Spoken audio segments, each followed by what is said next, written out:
Coaching संस्थान नियमित test लेते हैं। मैं जहाँ थी नेशनल लेवल के टेस्ट हर महीने लिए जाते थे। मेरे लिए सबसे बड़ी समस्या यह थी कि अगले टेस्ट पर ध्यान दूँ या लॉन्ग टर्म मेमोरी के लिए तैयारी करूँ। शुरुआत में मैंने इन टेस्ट पर ध्यान दिया और मेरे अंक भी काफ़ी अच्छे आए, लेकिन मैंने देखा कि इससे बैकलॉग बन रहा था। बैकलॉग नीट जैसे परीक्षा की तैयारी में सबसे बड़ी समस्या होती है। क्योंकि मेरा मुख्य परीक्षा नीट था, मैंने धीरे धीरे अपना फोकस उस पर शिफ्ट कर दिया। असल में नियमित टेस्ट और सेशनल या फाइनल एग्ज़ाम की तैयारी का यह कॉन्टेस्ट मेडिकल कॉलेज में भी जारी रहता है। एक तरह से नीट की तैयारी मेडिकल कॉलेज में आने वाली चीज़ों की एक झलक मात्र है। दूसरी समस्या यह है कि कोचिंग संस्थान अक्सर एम्स को बहुत ज़्यादा बढ़ा चढ़ाकर दिखाते हैं और रैंक का बहुत ज़्यादा दबाव बनाते हैं। इससे तैयारी के दौरान अनावश्यक एंजाइटी बढ़ जाती है। कॉन्फिडेंस देने की बजाय यह हाइप और दबाव केवल चिंता और अनिश्चितता पैदा करता है। मैं साफ कह सकती हूँ कि यह मानसिकता के लिए अच्छा नहीं है और इसका एग्ज़ाम पर नकारात्मक प्रभाव पड़ता है। अगर हम इस नंबर या रैंक के जाल में बिना फंसे सब्जेक्ट पर फोकस करें तो हम नीट को ज़्यादा बेहतर तैयारी से हैंडल कर सकते हैं। तीसरी चीज़, अपने जितने आईडी और डॉक्यूमेंट्स अपडेट करा लेना चाहिए या अगर नहीं है तो बनवा लेना चाहिए। मेरा आधार पहले से था, फिर भी मैंने अपना बायोमेट्रिक्स अपडेट करा लिया था। डोमिसाइल सर्टिफिकेट और अपार आईडी भी बनवा लिया था। अब बात करते हैं परीक्षा के दिन की।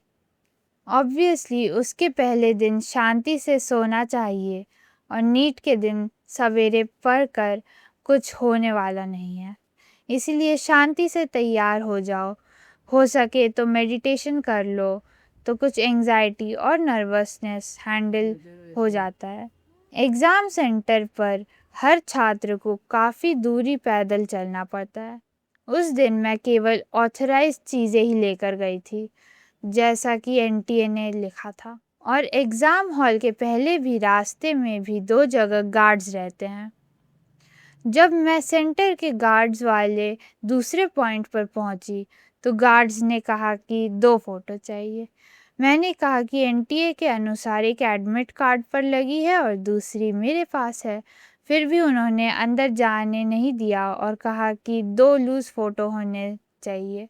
मुझे वापस जाना पड़ा जहां मेरे मम्मी पापा खड़े थे और अतिरिक्त फ़ोटो लेकर आना पड़ा। 4 मई की गर्मी में यह आना और जाना लगभग 700-800 मीटर की अतिरिक्त दूरी थी।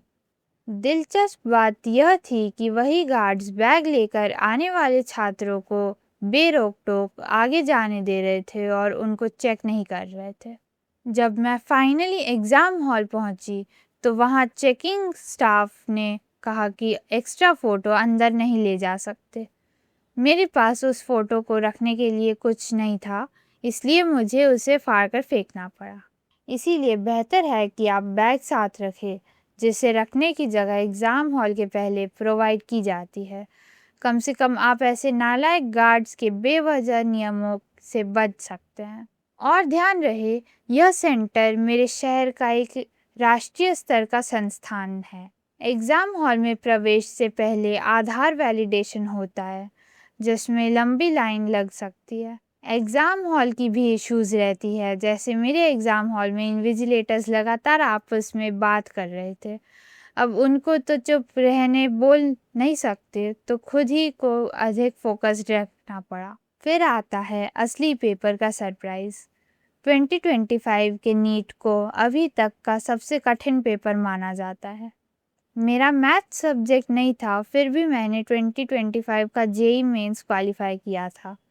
पर नीट का ऐसा कठिन पेपर देखकर एम्स का सारा हाइप तुरंत ख़त्म हो गया और लगा कि केवल मेरे से ही सवाल नहीं बन रहे जबकि बाकी सभी से पेपर बन रहा है। उस समय ऐसा लगता है कि यह अटेम्प्ट वेस्ट हो गया और फिर पैनिक शुरू हो जाती है। इस पैनिक में कई ऐसे सवाल जो सही हो सकते थे वे भी गलत हो गए। उसके अलावा मैंने 3-4 सवाल सही सॉल्व किया था पर गलत मार्क कर दिया। तो इन सब टैक्टिकल बातों पर भी ध्यान रखना है। परीक्षा से निकलते वक्त तो ऐसा लगा कि सब खत्म। आप सोच सकते हैं कि एग्ज़ाम देने के बाद तनाव खत्म हो जाता है, लेकिन नहीं। नीट परीक्षा के बाद का तनाव एक अलग ही स्तर का होता है। कभी खबर आती है कि किसी ने कोर्ट केस किया है और री एग्ज़ाम की मांग की है। कहीं बारिश हुई, कहीं बिजली चली गई।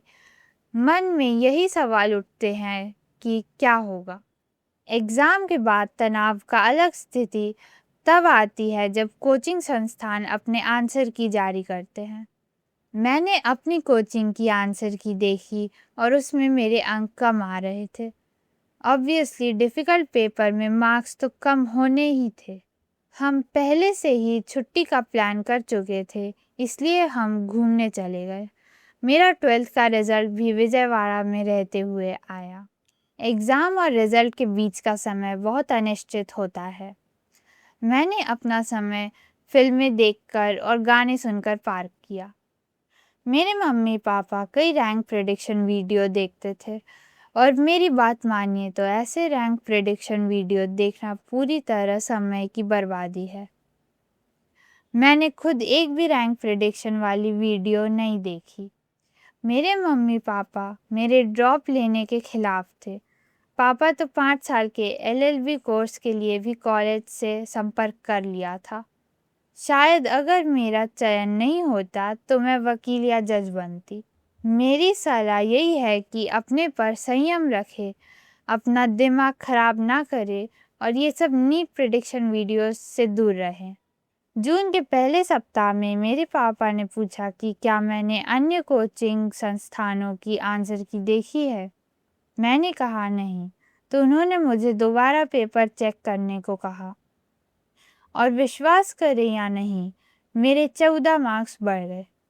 इससे उम्मीद भी बढ़ी और मेरे मम्मी-पापा को भी कुछ राहत मिली।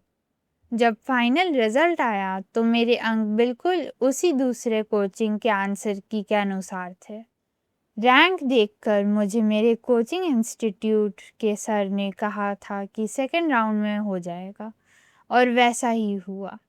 नीट रिज़ल्ट के बाद मार्क्स का कोई मीनिंग नहीं रहता, केवल रैंक का रहता है। उस वक्त तो इस विषय पर ज़्यादा जानकारी नहीं थी, पर सबसे बेस्ट तरीका है कि जैसे ही आपका एआईआर पता चलता है, आप ऑल इंडिया का और अपने स्टेट के पिछले 1-2 साल के अलॉटमेंट देख लो। ये सब allotment PDF files online available है। रैंक और अलॉटमेंट में ज़्यादा वेरिएशन नहीं आता।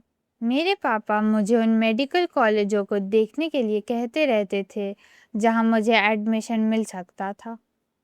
मैं अपने नानी, मासी और मम्मी-पापा के साथ जीएमसी सिवनी गई और मुझे यह कॉलेज बहुत पसंद आया और इसके बाद मैंने कोई और कॉलेज नहीं देखा। अलॉटमेंट के समय यही कॉलेज मेरा फर्स्ट प्रेफ़रेंस था।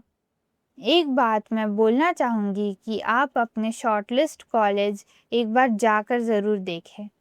वहाँ जाकर लोगों से बात करें तो आपको कॉलेज का एक बेहतर अंडरस्टैंडिंग होगा। नीट परीक्षा 4 मई को हुआ था और रिज़ल्ट 14 जून को निकला और अलॉटमेंट होते-होते 22 सितंबर हो गया। तो इस ड्यूरेशन में पेशेंस की बहुत आवश्यकता होती है। जीएमसी सिवनी के बारे में मैं अलग वीडियो बनाऊंगी। जो नीट की परीक्षा में बैठ रहे हैं, उन सबको मेरा बेस्ट विशेस।